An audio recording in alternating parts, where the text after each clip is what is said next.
We've been showing you some of the damage in the Wyoming Valley, but probably the hardest hit spot in all of northeastern Pennsylvania and all of Pennsylvania itself is probably Bloomsburg, seeing historic flooding, the river cresting at a level most have never seen before. Newswatch 16's Ryan Leckey has been in Bloom all morning. Ryan, incredible images there too.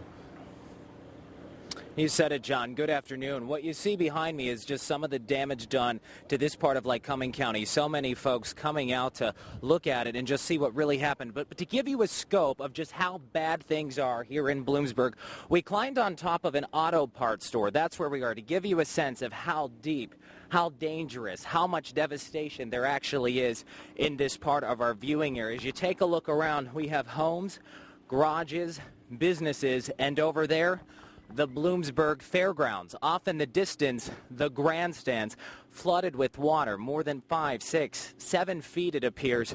And all of this caused by the north branch of the Susquehanna River. And really, folks didn't know just how bad things were until the sun came up this morning. It's a sight so strong, so rare.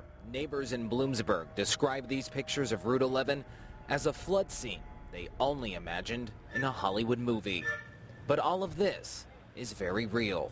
And we're just amazed. I mean, this is just horrible. This major mess came after the north branch of the Susquehanna River raged over its banks, cresting around 32.4 feet, the second highest measurement on record. In some of these homes, residents report entire first floors, living rooms, kitchens, all covered in water. And businesses, no different. Inside here, we got everything's pretty well shot, the computers and everything. For others in Columbia County, they considered a flooded basement the best case scenario. Robert Matthews and his wife put up everything as high as possible in their Market Street apartment before their basement took on more than 6 feet of water. We have 2 furnaces, 2 hot water heaters. That's basically it. We got most of this stuff up. And it wasn't just homes and businesses that took on water damage, but also the Bloomsburg Fire Department. Take a look at the devastation here. Several inches of water in an area where they normally park the fire trucks and store air packs. Crews tell us they were able to remove most of the valuables before the water rushed in.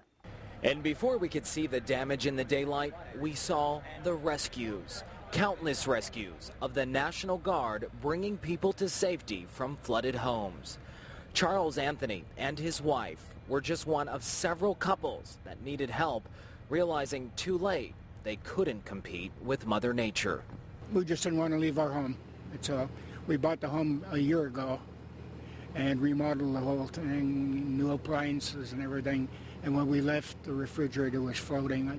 Despite so much devastation, Bloomsburg police say at this point, no injuries have been reported.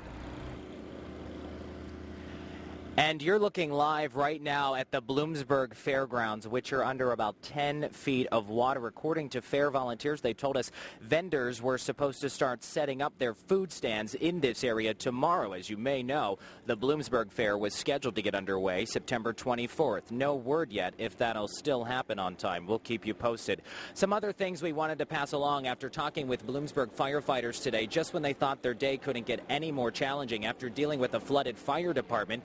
They had a 911 call that the field house near the Bloomsburg High School was on fire. The only problem is the only way to get to it was by a boat, and they just didn't have the capabilities to get the boat and all of the equipment they needed to fight that fire out. Last check, the field house was just smoking. It wasn't completely on fire, but again, crews are still just trying to keep a handle on that. One other note we wanted to pass along, if you've been watching our broadcast since this morning, Windsor Foods around 11th and 12th Streets in Bloomsburg. Earlier today, after 1 a.m., there was reports of an ammonia leak. Some type of tank may have been ruptured. The Department of Environmental Protection has been on hand in Bloomsburg testing the air quality and keeping an eye on things. And at last check a short time ago, everything in the air and the area surrounding Windsor Foods is still safe. So there's no fear of an ammonia leak at first thought earlier today. But again, John, as you can see, these pictures really just tell the tale of what happened here and just how much water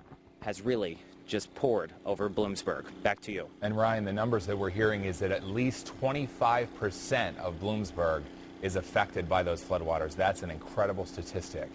out of bloom. The images you've been showing all morning are just so hard to see, and we feel so bad for those people there. Ryan Leckey live in Bloomsburg. Thank you for that report.